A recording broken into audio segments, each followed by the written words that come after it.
قیام امن۔ گو فطری صلاحیت و استعداد کی روح سے عرب کا ذرہ ذرہ ستارہ تھا، لیکن وہ کسی ایک نظام شمسی کے تابع نہ تھا۔ یوں تو تمام جزیرہ عرب ایک واحد ملک اور ایک متحد قوم تھا، تاہم نہ تو کبھی تاریخ نے اس کو ملکی و قومی اتحاد کا نشان دیا اور نہ سیاسی حیثیت سے کسی زمانے میں تمام عرب ایک پرچم کے نیچے جمع ہوئے۔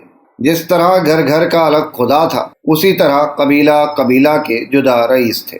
جنوبی عرب میں حمیری اور اقیال کی چھوٹی چھوٹی ریاستیں تھیں۔ شمالی عرب میں بکر، تغلب، شیبان، قزاح، کندہ، بنو حنیفہ، طے، اسد، حوازن، غطفان، اوس، خزرج، ثقیف اور قریش وغیرہ کی الگ الگ ٹولیاں تھیں۔ یہ دن رات خانہ جنگیوں میں مبتلا رہتے تھے۔ بکر و تغلب کی 40 سالہ جنگ کا ابھی ابھی خاتمہ ہوا تھا۔ کندہ اور حضرموت کے قبائل کٹ کٹ کر فنا ہو چکے تھے۔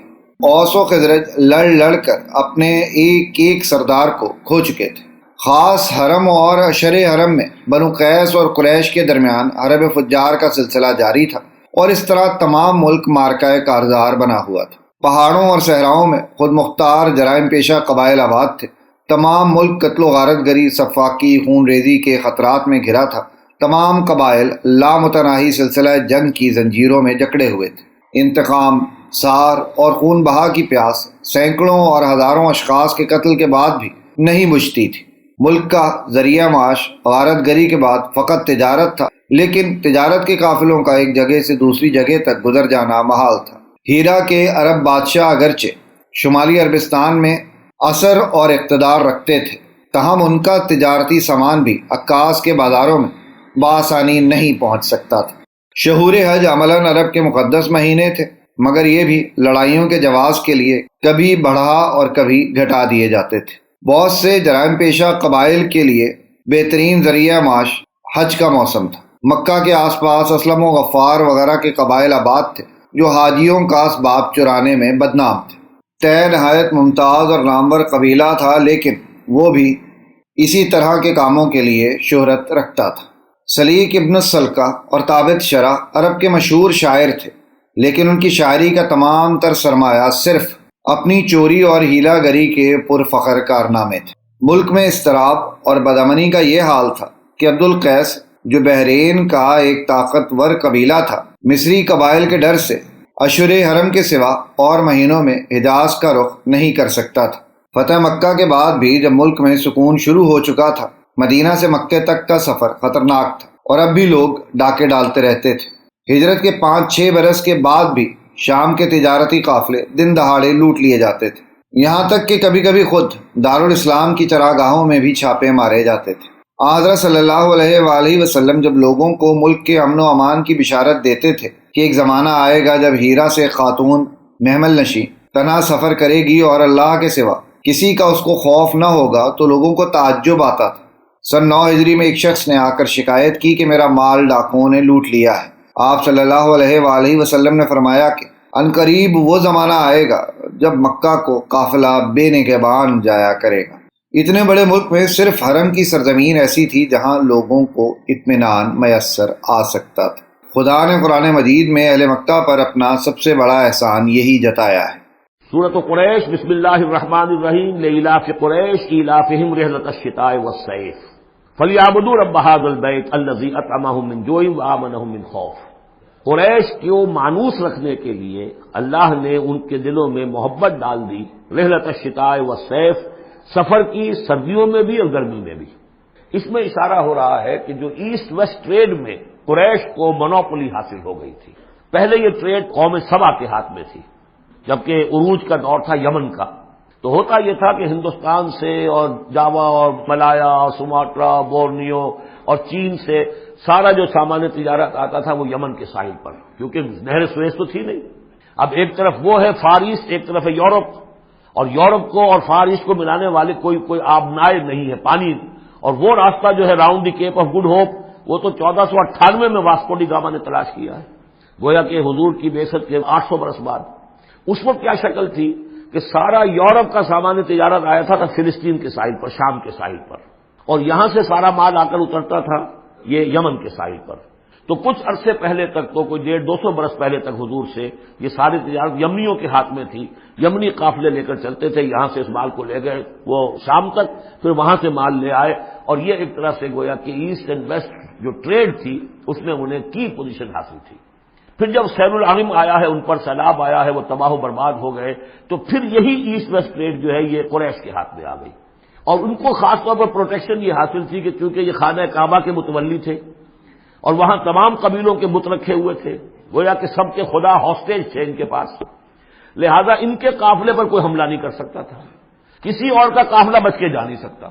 اس قافلے کو لوٹتے تھے بدو، اور اس کو جو ہے کوئی حفاظت نہیں ہوتی تھی. لیکن قریش کا قافلہ بدو دور رہتے تھے کہ یہ تو خانہ کعبہ کے متولی ہیں، اور اگر ہم نے ان کا قافلہ لوٹا یہ ہمارا بت اٹھا کے پھینک دیں گے باہر وہ خانہ کعبہ سے. اس لیے انہیں اس خانہ کعبہ کی وجہ سے وہ پوزیشن حاصل ہوئی کہ انہیں تمندری اور دولت مندی حاصل ہو گئی. اور پھر یہ ایسا کرتے تھے، سردیوں کے زمانے میں یہ اپنا چکر لگاتے تھے یمن کا، اور گرمیوں کے زمانے میں جاتے تھے شام کی طرف، فلسطین کی طرف، کیونکہ وہ گرم علاقہ ہے تو وہ سردیوں میں، اور یہ چونکہ زیادہ ٹھنڈا علاقہ تھا وہ گرمیوں میں.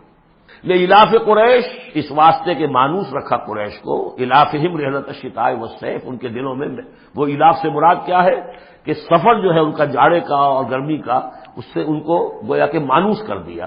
فَلْيَعْبُدُوا رَبَّ هَٰذَا الْبَيْتِ، بس انہیں بندگی کرنی چاہیے، پرستش کرنی چاہیے اس گھر کے مالک کی، اس گھر کے رب کی. انہوں نے یہاں لا کے 360 بت رکھ دیے ہیں. انہیں چاہیے تھا کہ خلوص اور اخلاص کے ساتھ جو اس گھر کا اصل مالک ہے، جس کی توحید کے لیے یہ مرکز بنایا تھا ابراہیم نے، ان کے جد امجد نے، اور کہا تھا کہ ربنا لیقیموا الصلاۃ، تیری نماز قائم کرنے کے لیے میں نے یہ گھر بنایا ہے، تو اس کو انہوں نے جو ہے بت کدہ بنا دیا. دنیا کے بت کدوں میں پہلا وہ گھر خدا کا، ہم اس کے پاس ماں ہیں، وہ پاس ماں ہمارا. تو کرنا یہ چاہیے تھا الذی اطعمہم من جوع، جس نے کہ انہیں طعام پہنچایا اور بھوک سے نجات دی، انہیں غذا دی، انہیں دولت دی. وآمنہم من خوف، اور ان کو امن دے دیا ہے خوف سے کہ ان کے قافلوں کے اوپر کسی حملے کا خوف اور اندیشہ نہیں ہوتا. خود اسلام کا کیا حال تھا؟ خود اسلام کا حال یہ تھا کہ حضرت صلی اللہ علیہ وآلہ وسلم عام الحزن کے بعد 3 برس تک متصل تمام قبائل کے سامنے اپنے آپ کو پیش کرتے رہے کہ مجھے امان میں لے کر صرف اتنا موقع دلا دو کہ اللہ کی آواز لوگوں تک پہنچا سکوں، لیکن کوئی حامی نہیں بھرتا تھا. تمام مسلمان عرب کی فضا میں سانس تک نہیں لے سکتے تھے. تلاش امن کے لیے افریقہ و حبش کے ریگستانوں میں مارے مارے پھرتے تھے. جو عرب میں رہ گئے وہ ہدف مظالم تھے. قرآن مجید کی اس آیت میں مسلمانوں کے اسی حال کا ذکر ہے. وَاذْكُرُوا، یہ ہے خاص پاکستانی مسلمانوں کے لیے آیت. اور یاد کرو اذ انتم قلیل، جب تم تھوڑی تعداد میں تھے، جیسے ہم بھی اقلیت کی کا خوف تھا ہمیں کہ ہم ہندوؤں کے مقابلے میں اقلیت ہیں. مستضعفون فی الارض، جنہیں زمین میں دبا لیا گیا تھا. تخافون یتخطفکم الناس، تمہیں اندیشہ یہ تھا کہ لوگ تمہیں اچک لے جائیں گے. اکثریت جو ہے وہ تمہیں ایکسپلائٹ کرے گی، معاشی اعتبار سے، سماجی اعتبار سے، لسانی اعتبار سے، مذہبی اعتبار سے. اسی شورش اور بدامنی کا یہ نتیجہ تھا کہ ملک میں کوئی تحریک بھی بغیر خود حفاظتی فوجی تدبیر کے کامیاب نہیں ہو سکتی تھی. سرور عالم صلی اللہ علیہ وآلہ وسلم کا اصلی فرض اسلام کی دعوت تھی. اس کے لیے تیغ و خنجر اور فوج و لشکر کی حاجت نہ تھی، لیکن ایک طرف تو دشمن حملے پر حملہ کرتا چلا آتا تھا اور دوسری طرف ہر جگہ دعوت و تبلیغ کی غرض سے بھیجے جانے والوں کی جانیں مورد خطر میں رہتی تھیں. تجارت کے قافلے جن پر اصل میں ملک کی معاش کا دار و مدار تھا غیر معمون تھے. یہ تو ملک کی اندرونی حالت تھی. بیرونی خطرات بھی کچھ کم نہ تھے. ملک کے تمام سرسبز و زرخیز صوبے روم، فارس 2 عظیم الشان طاقتوں کے پنجے میں تھے. تقریباً 60 برس سے ایرانی یمن، عمان اور بحرین کے مالک بن بیٹھے تھے اور ان کے زیر اقتدار برائے نام عرب رؤسا حکمران تھے. حدود عراق میں آل منظر کی حکومت کو مٹا کر ایرانیوں نے اندرون ملک میں بھی پیش قدمی شروع کر دی تھی. حجاز میں اسلام کی جو تحریک پھیل رہی تھی اس کو بھی وہ اپنی ہی حدود میں سمجھتے تھے. چنانچہ سن 6 ہجری میں شاہ ایران نے یمن کے ایرانی گورنر کو فرمان بھیجا کہ میرے غلام کو جو حجاز میں مدعی نبوت بنا ہے گرفتار کر کے میرے پاس بھیج دو. رومیوں نے حدود شام میں قبضہ کر لیا تھا. آل غسان اور چھوٹے چھوٹے عرب رؤسا نے جنہوں نے مدت سے عیسائی مذہب قبول کر لیا تھا ان کی ماتحتی قبول کر لی تھی. سن 8 ہجری کے بعد رومی ان عیسائی رؤسا عرب کی مدد سے مدینے پر حملے کی تیاریاں کر رہے تھے. جن کا ظہور واقعہ تبوک اور موتا وغیرہ کی صورت میں ہوا۔ رومیوں نے دوسری صدی عیسوی میں یہودیوں سے شام و فلسطین کی برائے نام حکومت بھی چھین لی تھی اور وہ مجبوراً حدود شام سے قلب حجاز تک پیچھے ہٹائے تھے اور اپنے لیے مدینہ سے شام تک متصل قلعے قائم کر لیے تھے۔ یہ مقامات ان کے جنگی استحکامات بھی تھے اور تجارتی گودام بھی۔ قریظہ، نذیر، قینقا، خیبر، فدق، وادی القریٰ، تیمہ وغیرہ ان کی بڑی بڑی چھاونیاں تھیں۔ قرآن مجید میں حسب ذیل صورتوں میں یہودیوں کے انہی قلعوں کی طرف اشارہ ہے۔ لا یقاتلونکم جمیعا، یہ کبھی بھی جنگ نہیں کریں گے تمہارے خلاف مل کر، الا فی قری محصنۃ، مگر یہ کہ کہیں ایسی بستیوں میں کہ جن کو پوری طرح فورٹیفائڈ ہوں، جن کی کہ فصیلیں کھڑی ہوں، مضبوط ہوں، ان کے اندر سے ہو کر جنگ کریں گے۔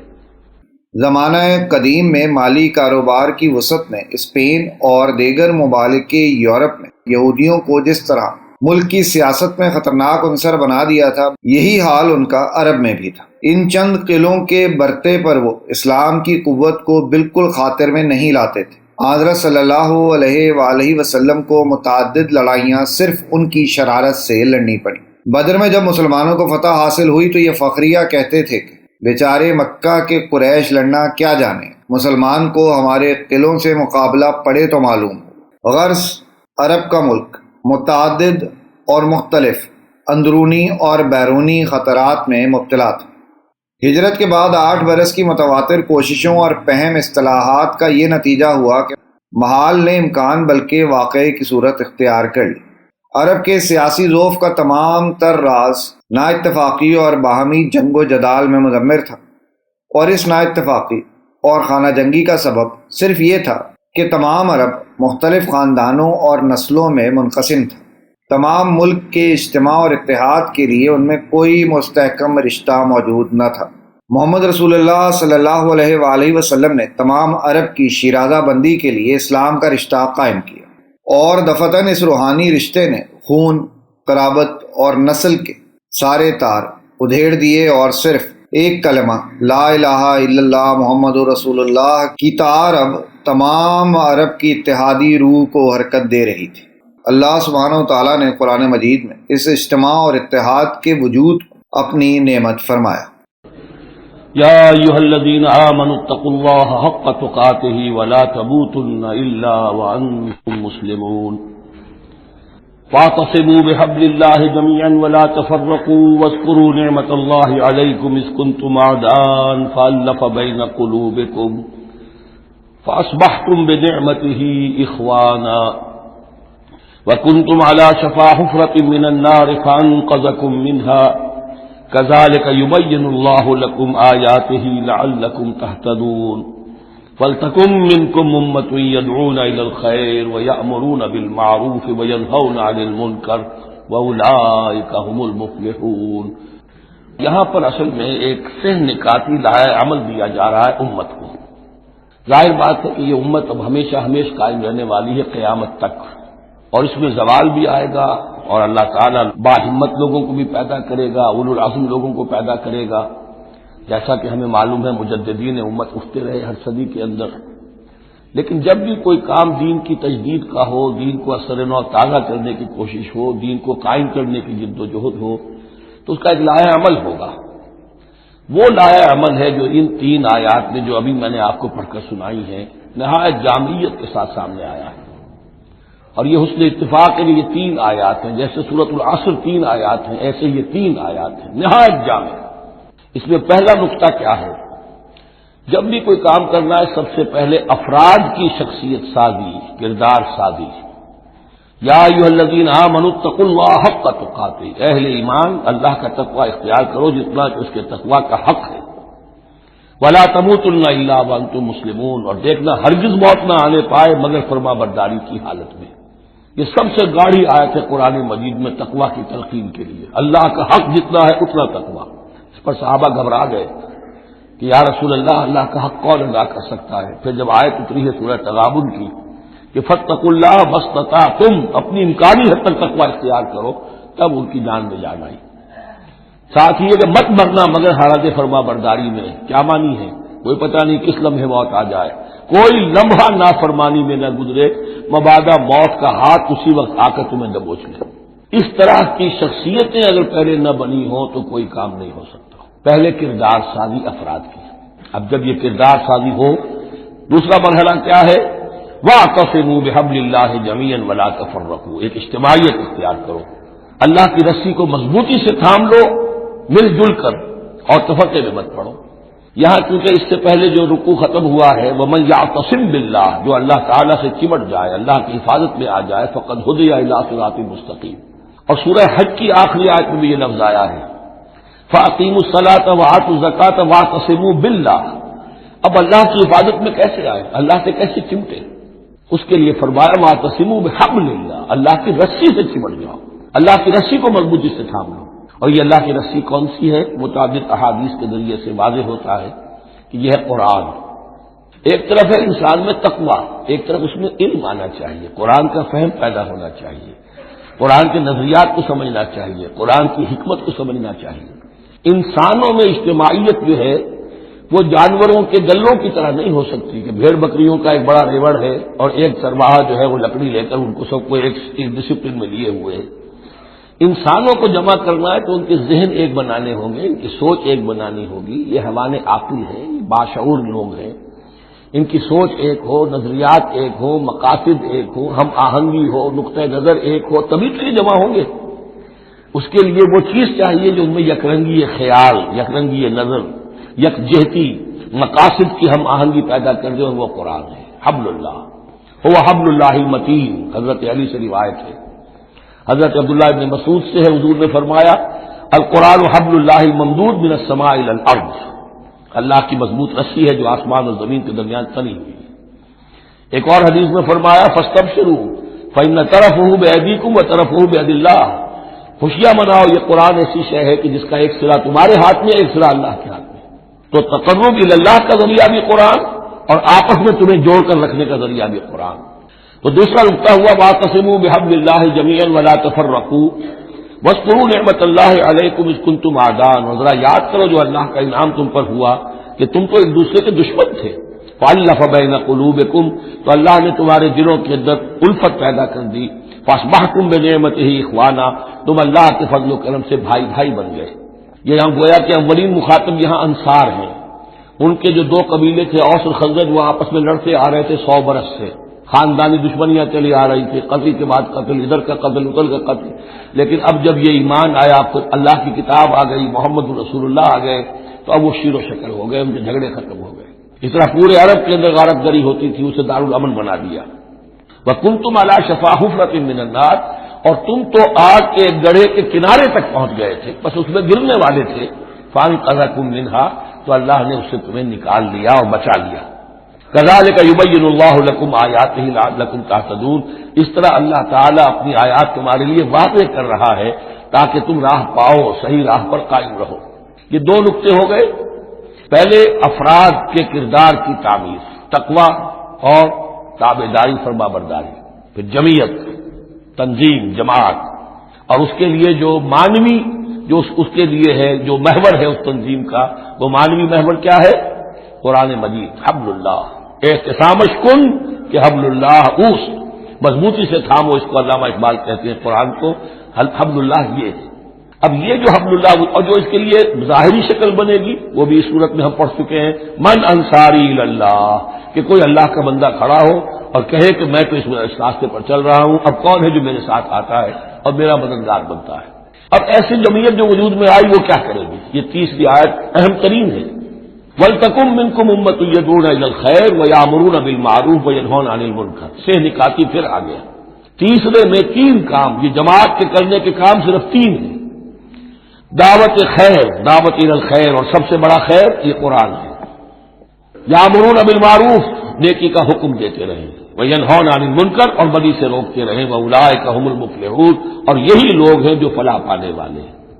ولتکن منکم امۃ، تم میں سے ایک ایسی امت وجود میں آنی چاہیے، منکم ہے گویا کہ ایک بڑی امت ہے، امت مسلمہ، وہ تو اب 150 کروڑ ہے یا 140 یا 130 کروڑ ہے، سوئے ہوئے ہیں، اپنے منصب کو بھولے ہوئے ہیں، دین سے دور ہیں، تو اب اس امت کے اندر چھوٹی امت بنے، ایک جماعت بنے، وہ جماعت اپنے ذمے یہ کام لے لے، جاگو اور جگاؤ، جو ہمدرد کا ایک جو نعرہ ہے کہ اب جاگو اور جگاؤ، اللہ نے تمہیں جاگنے کی صلاحیت دے دی، اب اوروں کو جگاؤ اور اس کے لیے طاقت فراہم کرو، ایک جماعت بناؤ۔ وَلْتَكُن مِّنكُمْ أُمَّةٌ يَدْعُونَ إِلَى الْخَيْرِ وَيَأْمُرُونَ بِالْمَعْرُوفِ وَيَنْهَوْنَ عَنِ الْمُنكَرِ وَأُولَٰئِكَ هُمُ الْمُفْلِحُونَ۔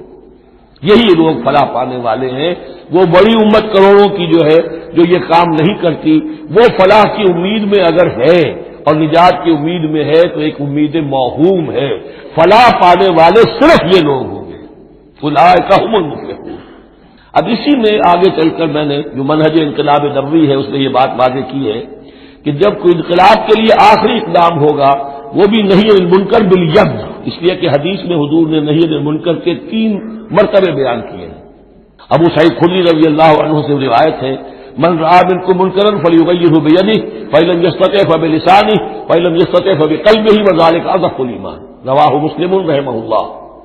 تم میں سے کوئی شخص کسی منکر کو دیکھے اس کا فرض ہے اسے طاقت سے، زور سے، ہاتھ سے بند کرے، روکے، بدلے۔ اگر اس کی طاقت نہیں ہے تو زبان سے تو کہے، اس کی بھی ہمت نہیں ہے تو دل میں نفرت ضرور رکھے، اور یہ ایمان کا کمزور ترین درجہ ہے۔ نفرت بھی ختم ہو گئی، وائے ناکامی متائے کارواں جاتا رہا، کارواں کے دل سے احساس زیاں جاتا رہا تو اب کوئی ایمان نہیں۔ ہاں دل میں نفرت ہے تو اگلا قدم اٹھاؤ، زبان سے کہنا شروع کرو، بھائی یہ چیز غلط ہے، یہ حرام ہے، یہ اللہ نے اس کو حرام ٹھہرایا ہے، مت یہ کام کرو۔ لیکن ساتھ ہی اپنی طاقت بناتے جاؤ، ایک جماعت بناؤ، قوت بناؤ۔ جب وہ طاقت ہو جائے اب کہو کہ اب یہ نہیں کرنے دیں گے، پھر وہ ہوگا نہیں منکر بالید، طاقت کے ساتھ۔ یہ ہوگا انقلاب کا جو ہے آخری مرحلہ۔ تو یہ 3 آیتوں کے اندر عظیم ہدایت ہے، پورا لایا عمل ہے، اسی میں منہج انقلاب نبوی کا جو آخری اقدامی عمل ہے وہ بھی پوشیدہ ہے۔ وَلَا تَكُونُوا كَالَّذِينَ تَفَرَّقُوا وَاخْتَلَفُوا مِن بَعْدِ مَا جَاءَهُمُ الْبَيِّنَاتُ، اور ان لوگوں کی طرح نہ ہو جانا جو متفرق ہو گئے، فرقوں میں بٹ گئے اور انہوں نے اختلافات پیدا کر لیے اس کے بعد کہ ان کے پاس واضح تعلیمات آ گئی تھی۔ اولئک لہم عذاب عظیم، ایسے لوگوں کے لیے تو بہت بڑا عذاب ہے۔ ہجرت کے بعد حضرت صلی اللہ علیہ وآلہ وسلم نے مہاجرین و انصار کے درمیان جو مواقعات اور برادری قائم کرائی تھی وہ اس سلسلے کی پہلی کڑی تھی، اور اس کی آخری کڑی وہ خطبہ تھا جو فتح مکہ کے موقع پر دیا گیا۔ قرآن مجید نے اپنے متواتر ارشادات میں فتنہ و فساد فی الارض کو مکروہ ترین فعل انسانی قرار دیا اور اس فعل کے مرتکب کے لیے سخت سزائیں مقرر کی۔ چوری کے لیے قطع ید کی سزا متعین کی، رہزنی کے لیے قتل، قطع ید اور جلاوطنی کی تعزیریں جاری کی۔ سورہ مائدہ میں خون ریزی اور قتل و صفاقی کے انسداد کے لیے قصاص کا خون نازل ہوا۔ عملاً ملک میں قیام امن کے لیے حضرت صلی اللہ علیہ وآلہ وسلم نے متعدد بار فوجیں بھیجی، رہزن قبائل پر چھاپے مارے۔ حجاز میں جن قبائل کا پیشہ چوری تھا وہ تائب ہو کر مسلمان ہو گئے۔